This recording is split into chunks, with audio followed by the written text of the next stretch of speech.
This episode is sponsored by The Break Room, downtown's best spot for a hot lunch every business day.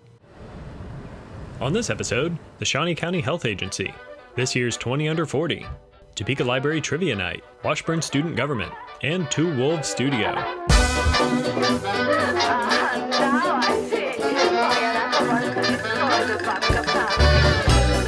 Welcome back to Talk About Topeka. Today we are here with Misty Kruger. She's the Public Information Officer from the Shawnee County Health Agency.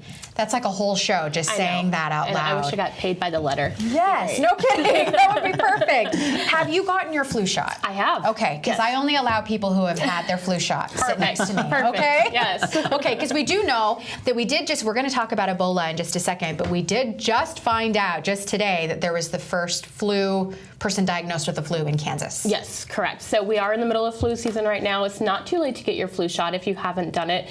If you haven't, you really should do that. You can get it at any major pharmacy. You can come to the health department and get it. You don't need to make an appointment. You can just walk in. Your doctor's office mostly will have those as well. So anywhere you can get it, we encourage you to do that.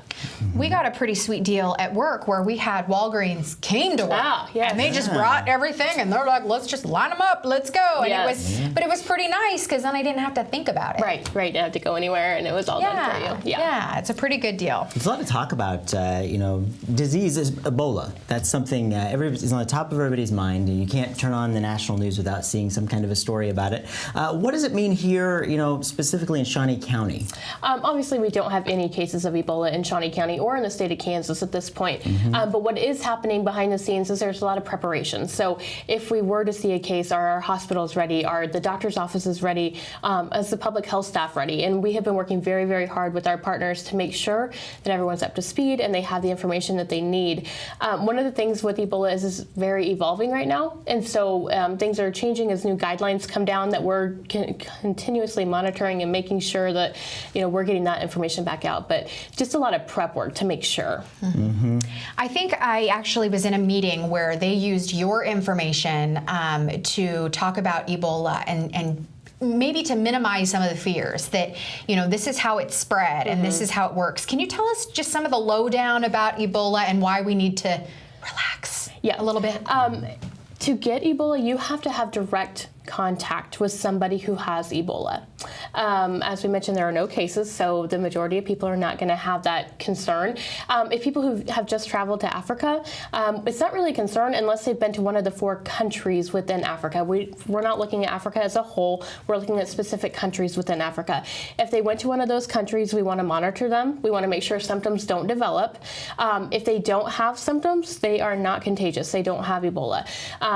It can take anywhere from 2 to 21 days for symptoms to arise. So that's why people are being monitored for 21 days. They want to make sure within that time period they don't develop symptoms. But the likelihood of the general population catching it at this point is pretty slim. So if you haven't been to one of the infected areas and you have not had direct contact with somebody who has it, then you're really not at risk to get Ebola.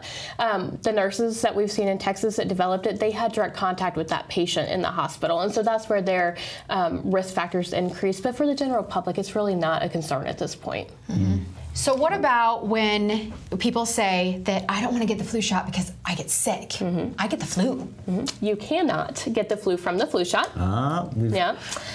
Urban legend myth. Yes. Mashed. Someone always says it. Oh, I don't get the we flu get it shot every year. because Nope, you cannot get the flu from the flu shot. But the one thing to keep in mind is that there is that 2-week window. So you may already be sick with something, and then you coincidentally get your flu shot, and then you get sick full on with whatever you are exposed to.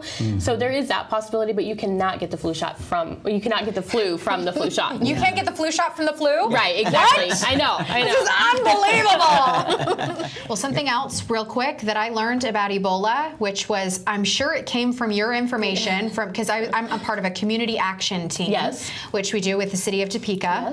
One of the things was that you cannot get Ebola from bed bugs or ticks or any blood-sucking thingies. It's direct contact with bodily fluids. So blood, saliva, urine, feces, sweat, breast milk from an infected person. Mosquitoes, if they have the blood, they can't carry it? Direct patient contact. So you can get it through saliva. So if someone sneezes and it goes into your open membranes, your eyes, your nose, your mouth, you could get it that way. Or if you make out with someone? Yes, Jamie, that would be my problem. It went way up. Again, though, nobody has it, so you're good. Go Exactly. make out. You're I know. fine. All That well. is so, I know. Go make out. She just told me to go out in the world and You're make good. out. This is amazing. Misty Kruger, thank you so Thank much you. for joining us. And of course, that information is so important. You can find out more information at Health.org. ShawneeHealth.org.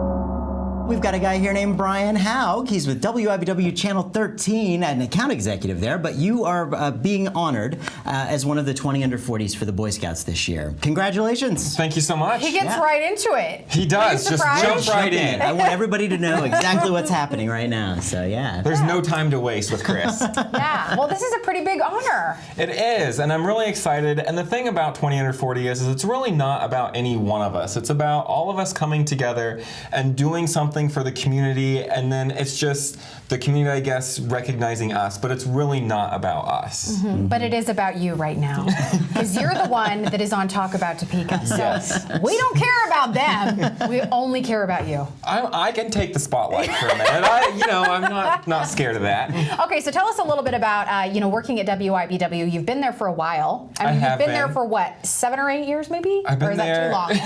Sorry, did that date you? Well, I started in June of 2008. So before I even graduated college, so it's been about 6 years, a little over 6 years. Yeah. And it's been great. I love it. I love it. Well, you've kind of done a lot of different things with WIBW. You were able to do a little bit more of the promotions with Survivor and Big Brother, and you helped bring them over here to do a lot of great local events that we do here in Topeka. The dart was a huge one. You Yes. brought a lot of those guys to town. How did that happen? Well, I've been lucky enough to know a number of them by going to the Survivor finales, going to different events around the country, and then, a lot of them are my really good friends now. And so I said, would you come, to Topeka and join us for the Dart? We've done that. We've also done an event at the TV station to celebrate our 60th anniversary.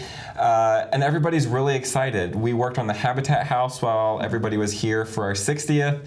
And it's just a lot of fun. They dive right in. They're, really willing to help out and use any quote unquote celebrity that they've got to reach out to their followers and fans to help build, our recognition, and they even tag like Habitat for Humanity, and it was great. And another thing that's really cool is that a lot of the people who have been, put into this group, this 20 under 40, they're staying right here in the area. Mm-hmm. They're staying and they're continuing to, build on their work relationships and their, other relationships in the community to make our community better, which is humongous. I mean, the numbers are staggering. Erin Aldridge has been here. She's the development director at the Boy Scouts, Jayhawk Area Council. That's a mouthful. Yeah. But she's talked about those numbers, about the amount of people that stay right here in the community, and that's huge. We're keeping that right here.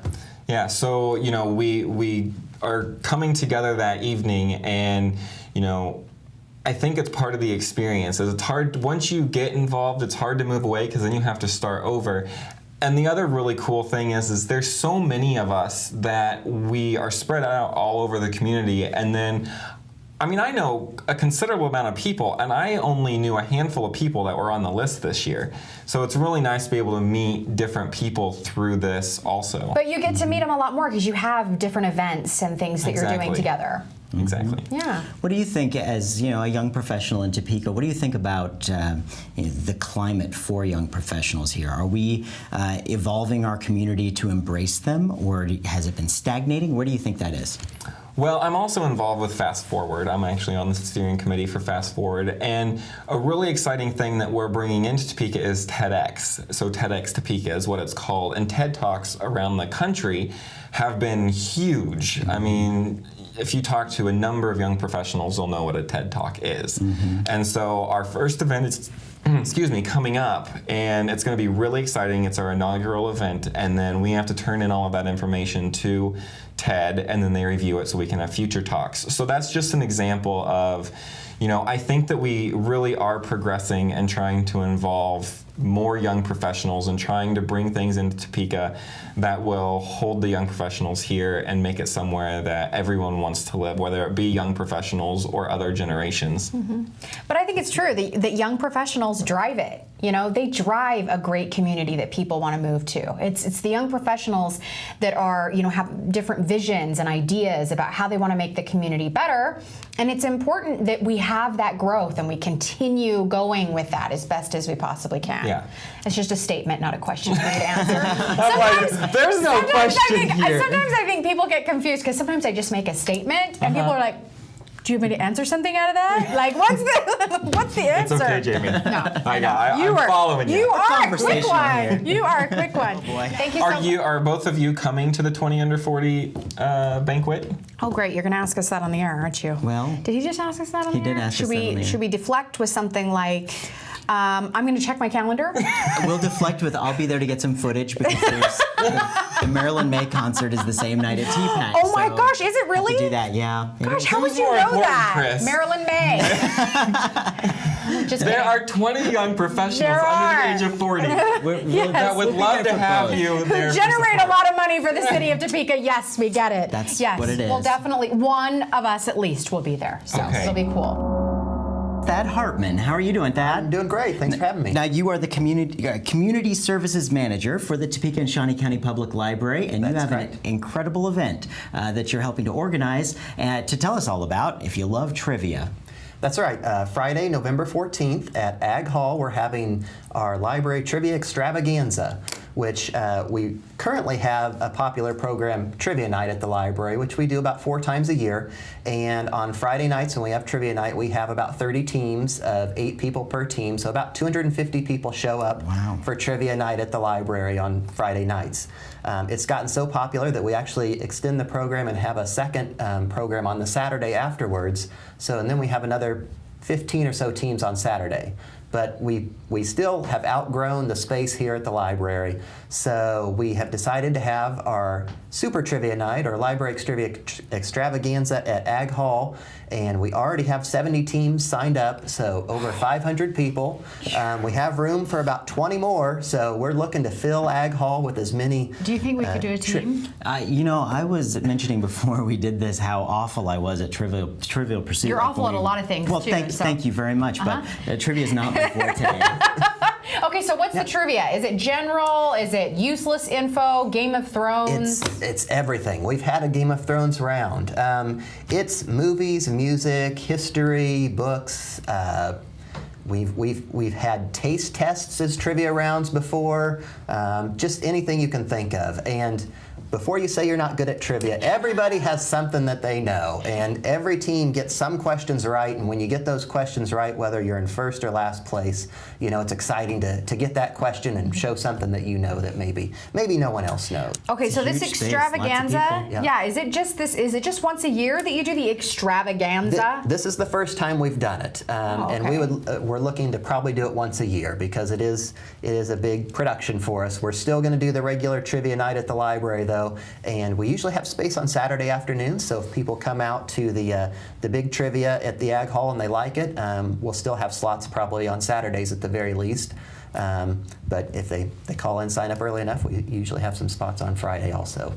So we'd love to get as many people out there and get them started on the regular trivia as well. Well, thank you for making our community great, and of course, a well-rounded community as well. Lots of things for people to be involved in. This is all at the Topeka and Shawnee County Public Library, and of course, November 14th at Ag Hall. It is Trivia Extravaganza going on from 6:30 to 8:30. It's free, and you need to pre-register. Pre-register, call the library's main number, 580-4400, or go online. You can sign up. There may be spots available that night, but go ahead and pre-register because we can fill up. There is a limited number of spots, so please register ahead of time and hope to see you there. And I should mention, there are prizes for the winners. It's really more bragging rights than anything, but we do have prizes, gift cards to the library cafe, the boutique, and some local restaurants as well. So there will be prizes for I believe the top 10 teams. Very good. And I'm a sucker for that boutique. Thad Hartman, thank you so much. You're the Community Services Manager at the Topeka and Shawnee County Public Library. Thanks for joining us. Thanks for having me. We're here talking about Washburn University student government with Randy McAfee. How are you, Randy? Great.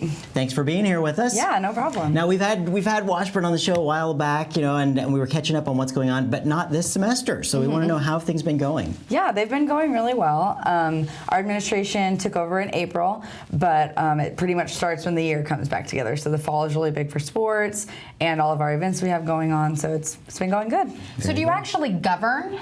Like, does Washburn Student Government Association really actually they get to make decisions? Yeah, we govern. It's interesting. She's like, yeah. it's for real. Just call it that for fun. We have. Well, I don't know. I always wondered because Okay, answer the question. I'm sorry. It's okay. I'm trying to explain myself. So we have Washburn Student Government Association, and then we also have Campus Activities Board. So they do a lot of our programming, but we have certain events that are they stay true to student government.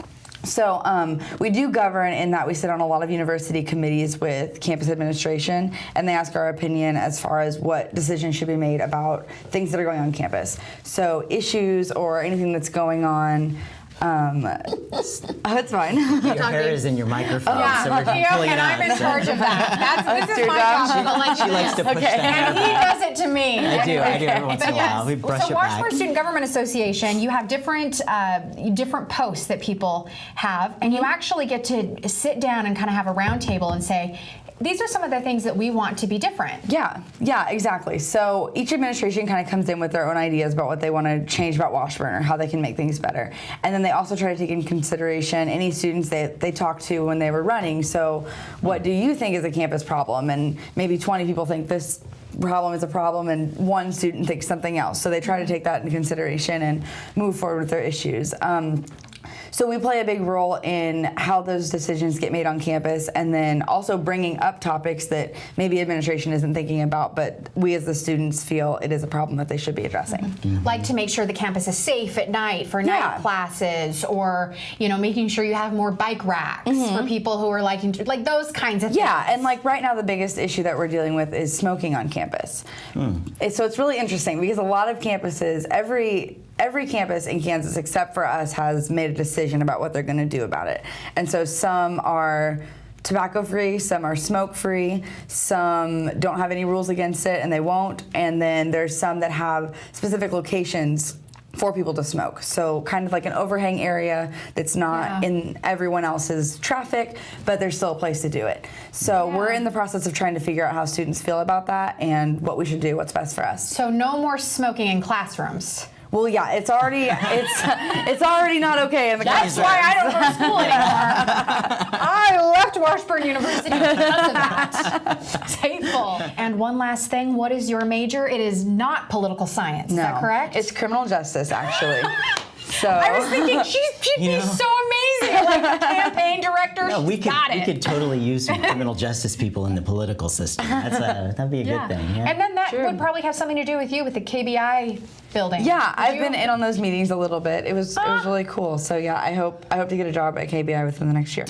Very good. Good. Yeah. I'm rooting for you. Thank you. You are amazing. Thank you so much. Randy McAfee from the Washburn University Student Government Association. It was a great chat. I'm here with Alexander Lancaster from Two Wolves Studio in the NOTO Arts District. How you doing, man? Doing great. Welcome aboard. Thank you. I've heard your name. I knew you were kind of a force to be reckoned with in the NOTO area. And then, really this year at the Artie Awards for Arts Connect, you guys won the People's Choice Award, and that's a big honor. Huge. We loved it. Yeah. So tell us a little bit about Two Wolves Studio. First of all, I want to know, how did it get started? Two Wolves Studio basically got started from, I was working at a place called Roughnecks at a time. I did a mural project over there, and then she told me about the NOTO Arts District was coming, and it hadn't been started yet, so she said, hey, if you'd like to bartend, then you'll be able to find out about NOTO and how it's coming about. And I bartended for a little while, and I found out more about the community. I found out more about the people that was already there and what was going on already and why that place really needed the Arts District. And so I just got into me that I had to do that. So I quit my bartending, and I was living out on the reservation at the time and really inspired by the landscapes and started painting.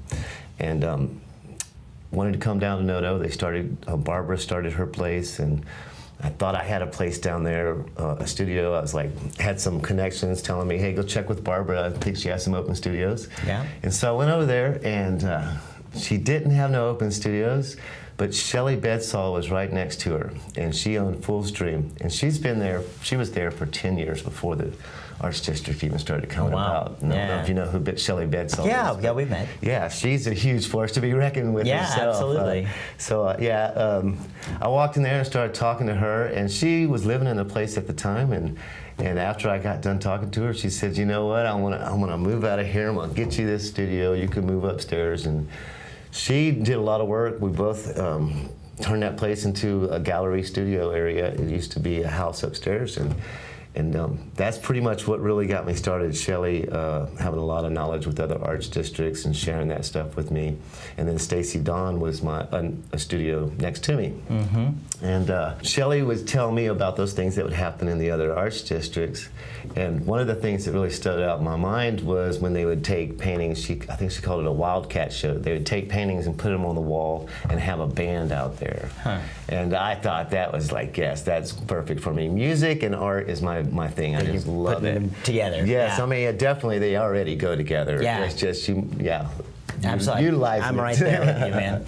Yeah. So that's what I did. Actually, I found an empty building towards railroad tracks and what's now porticos, but it was an empty building, and we went over there, and me and Judd Mason, who is now the core artist at J&J's gallery space. He can anything with strings, instruments. Yes. He'll just say, he'll pick it up and be like, like he's amazing. He is. And it was the first time I met him. I met him through a friend. He said, I know this musician and he could do some stuff for you. And he came out there and they did some like sitar type stuff. It was just really neat. Yeah. And I remember Daryl Six came over there and Jenny Torrance from Serendipity. And the next week, Daryl told me, hey, you need some electricity? We could just do this with electricity. Or the next month, I'm sorry. Mm-hmm. And then the following month, he asked me if I wanted to do it inside his building. And from there, we started Riverfront Station. And we was really just kind of testing the waters, see what we could do over there with the art and music and putting. Mm-hmm. So that was where we did our first Archtoberfest. And after that, I think it's really complicated down there because of the railroad trains sounding is you naturally want to walk away from it. So it's really hard for them guys that's down there. So like Portico is still there. I mean, they're there now, and I know that they're working pretty hard to get people to come down. So everybody get down to Portico. Yeah, get down to Portico. Yeah, it's an awesome place too. Of course, Two Wolves Studios located at 837.5 North Kansas Avenue. So get out there. For the first Friday is a great time. When are you open regularly? I'm open Thursday, Friday, and Saturday, 10 to 4 most of the time. A lot of times my door will be locked. I have a buzzer. Mm-hmm. I try to write on my chalkboard outside, to ring the buzzer or call for an appointment. But that's how it's a little bit easier than a retail business because I do have to have time to sit there and create too. Absolutely. That's where I paint. So absolutely. Well, that's Alexander Lancaster. Thank you so much for joining us of Two Wolves Studio in the NOTO Arts District. Visit talkabouttopeka.com to hear full interviews of all our guests. Connect with us anytime on Facebook and Twitter. Listen live and hear more from Chris and Jamie from 7 to 8 a.m. every weekday on the Big Talker, KMAJ 1440. And keep talking about Topeka.